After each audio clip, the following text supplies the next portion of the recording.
Der findes et sted. Et sted, hvor mennesket sjældent bevæger sig ud. Et sted, hvor man tager redningsvesten af og går det sidste stykke, til mørket slutter tæt. Her er koldt og klamt. Her er det sorte intet. En uendelighed af mørke, en uendelighed af skridt. Du kommer ingen vegne, dine fødder ravnet og flosset, kolde og følelsesløse. Nøgen. Intetheden bider mod din krop, knaver sig gennem huden og skriger mod dine blottede ben. Kryb endelig sammen og giv op, for her kan du ikke dø. Her kan du ikke flygte. Her er der ingen vej tilbage. Der er et sted, hvor mennesket sjældent begiver sig ind. For ind er nærmere det rette ord end ud. Det er her, du ligger. Det er her, jeg har sat dig. Mens du læser dette, byder jeg dig velkommen til mit sinds hybel og bolig.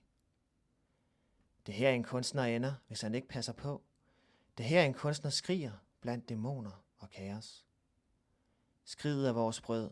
Det fordrer vores kropslige anatomi. Det høres af mange og begejstres af mange. Vi render rundt i en verden, ser de grofuldeste sandheder, voldtager vores følelser for pengemæssige gevinster.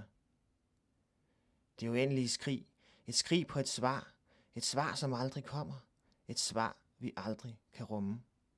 Sindet så stort, sindet så uendeligt. I de dybeste afkroge bliver vi enere med vores egne grofulde sandheder. Her i mørket kigger jeg nu på dig. Tag dig ikke dæmonerne, dem har vi alle.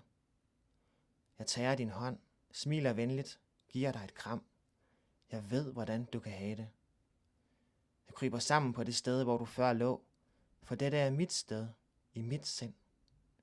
Snart har du læst mig, snart har du følt mig, snart forlader du mig, og jeg er endnu alene i mit mørke sinds afkrog. Stadig med den samme undring. Hvorfor får jeg vild?